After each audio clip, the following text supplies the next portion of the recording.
Welcome to TradeTheNBA.com. This is John. This report is for Monday, the 26th of February, from a frozen city here in Florence, where we've had snow and unusually cold behavior due to that polar vortex, which also I think has experienced its effects also in the central and northern parts of America as well.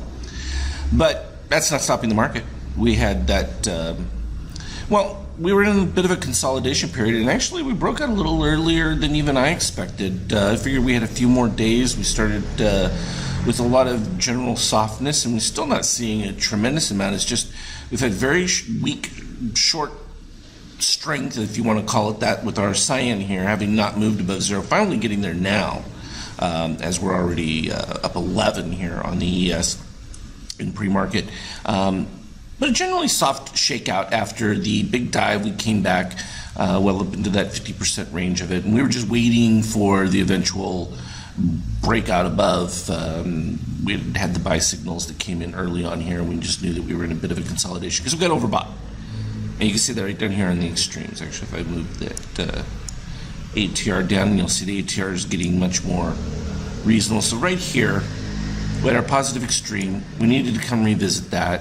In this soft period, we've had this gentle flatness of the long-term buyers here in the red, and that hasn't really eased up, but we've also maintained a fairly decent strength of the midterm buyers above it. So it's always a good sign. It's usually something where you look for them to start rising now and breaking into the zone above the negative 7.5, and you can see currently both the red, and if you look up here at the numbers, you can see them right there, 948, 914.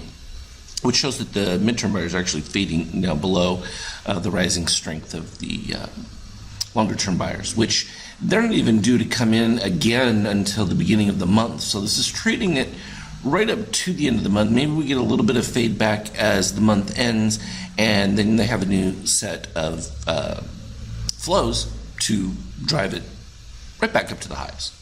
Because just, again, if you're going to short, like in this particular, you better have a reason. Other than just, things have been going a long way for a while. We had the justification of, memo gate, blah, blah, blah, blah, and also the changing of the Fed chair, which is really what that was, and a change in what we were perceiving as the market dynamic, where we finally recognized here, it was starting in early January, and I kept talking about it, that we're actually seeing normal market behaviors as opposed to that controlled Fed market where they were just everything was being propped, which meant that VIX trade of ridiculously shorting of VIX that was already at the lowest it could be for no volatility was just an insane, and that exacerbated the move, obviously. But when you get an aggregate of people on the wrong side of any given trade, you're always going to have an opposite move. That's because this is exactly what we recognize in the DOC. Extreme situations where behavior becomes anomalous, and these anomalies show up to us because we're able to read them. And they began all the way back here from, it began again, like I said, it was start of the year, right in here, and it kept popping its head up. And then it was just waiting for the cataclysm or the extreme event, and the first took place with the cyan above green right back over here, and then exacerbated itself with the DOC spread, which is the cyan moving above red and shorts really pouncing on them. They had built their position going through and carried it out. And that's the synopsis of exactly what took place. ECB is already starting to complain about the euro where it is because it's very uncomfortable for them. There's no real justification in anybody's mind as to why the euro would be where it is at this particular point, given U.S. growth and inflation. So it's an odd one, and again, central bank involvement, because it certainly is beneficial for the U.S. to have a strong euro because it only benefits exports, which is something that the administration has been strong about wanting to ramp up to reduce the trade deficit, which hasn't helped much because at this particular point you still don't have the base of manufacturing in that in the U.S. to justify changing that imbalance. Now, obviously, with the oil production and exporting, that will have an impact on it, and in a dramatic way, but it takes time. So some of these things are going to be lagging, and some of these things are going to be, forbearing.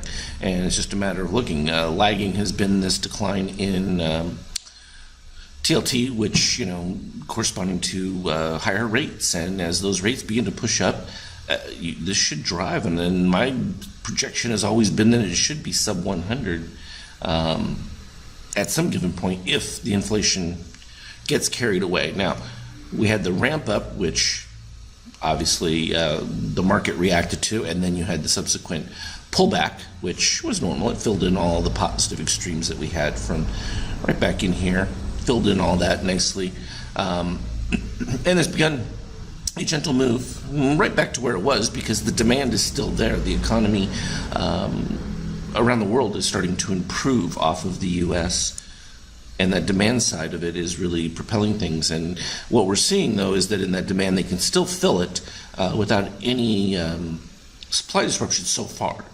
We'll see when that reaches a bottleneck, when things start getting at capacity. Of course, they talk about unemployment. We've had this unemployment rate that is like super low, and yet people still seem to be adding more jobs. And that was a perfect indication of what we talked about, that labor supply has not been used up.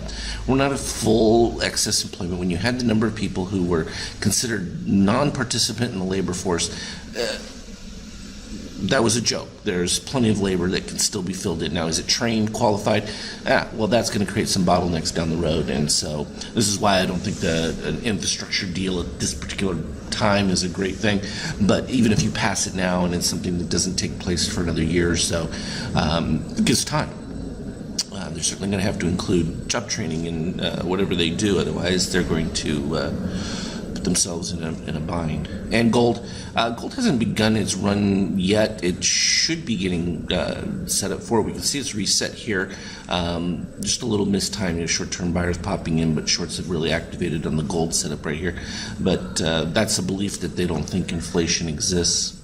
We've heard that one. Well, of course, listen to it for years where everyone was talking about, gold has to rise. And I kept saying, no, it doesn't. No, we had the three pillars, which was zero growth policy with a massive influx of labor and low oil prices. And that was the key in stabilizing all of those factors to prevent gold inflation situation. We've now pulled many of those pillars, or at least from the stool, and that's where things are now starting to free flow.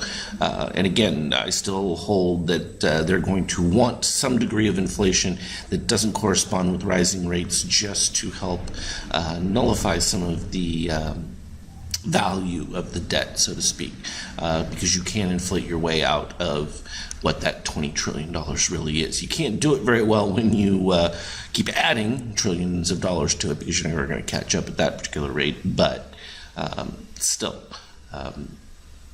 it'll be interesting if we get to a double-digit inflationary rate. I don't think that that's the expectation or the plan, because that would be destructive. But there's going to be some level, and it may get towards 5% somewhere in there. We'll see. So ES, we started off pre-market we were talking about, and we had that nice little buy configuration. Wasn't that great from a reading standpoint. We didn't have a reset of the steel or anything, but what happened was cyan got below red, and that was right at the 50% mark, and that just propelled us up to the top. Then we kind of remained flat until we got another push right here, pretty close to the exact same level where the cyan moved below the red again, and that drove us again right back up to the highs, which is usually your expectation. In your pre-market, you get that rise, you fill back in there, and you had a couple of positive extremes that began it, and it just stays flat. And then usually before the end of the day, you get that rise going right back up. That usually happens like it did right here midday, and they drive back up to the highs. And so you've got a series of shorts who added into this setup right here, completely trapped, stuck. And then they drive it up to the highs, and as the little afternoon, you need one last push to break the high, and then shorts will start to cover, and that led to an explosion going through. And you can see from right here with complete resets of the steel throughout the whole thing, and the cyan well below it, even if you waited to the end of the day before you even got in at this low. See, and this is the issue I always run across with people. they don't want to buy at this particular point simply because, well, the market's already been up, 15, 18 points. Well, there was nothing stopping it from going up 40 points, which, 30-something is what it did, and now well over the 40 in this complete climb. So nothing stops that kind of thing, and I always encourage to worry less about what the price is and more about what the readings are, and you'll do far better under those kind of configurations.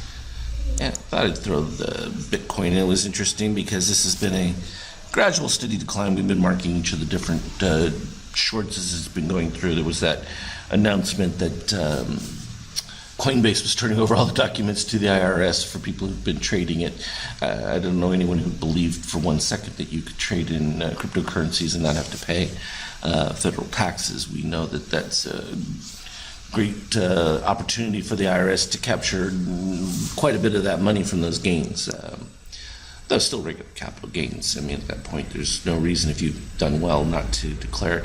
It's had a nice buy burst coming back through here. Had little buys off the lows right down here.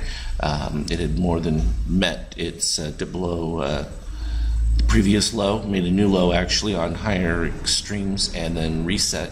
And that took place right at the 23%. So right at the 95.30, and it's already moved to 1080, so moving right back up to that resistance point, which was the retest from the big algo push up to the most recent highs, and then exactly what we were expecting from a return back to it. Now it's just a matter of playing the individual waves in between.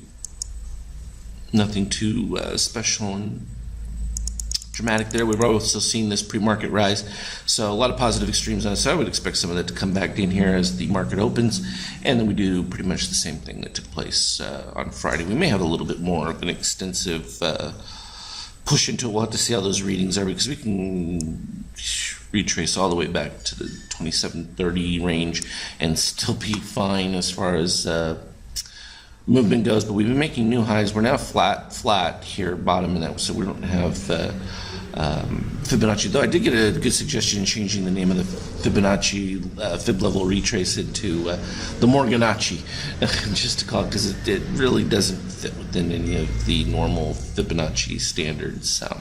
Anyway, I've gone along. As always, we'll be getting indicators set for March and the updates that go with it, and sending out that details in the next day. So, as always, trade well, and we'll put up anything as warranted.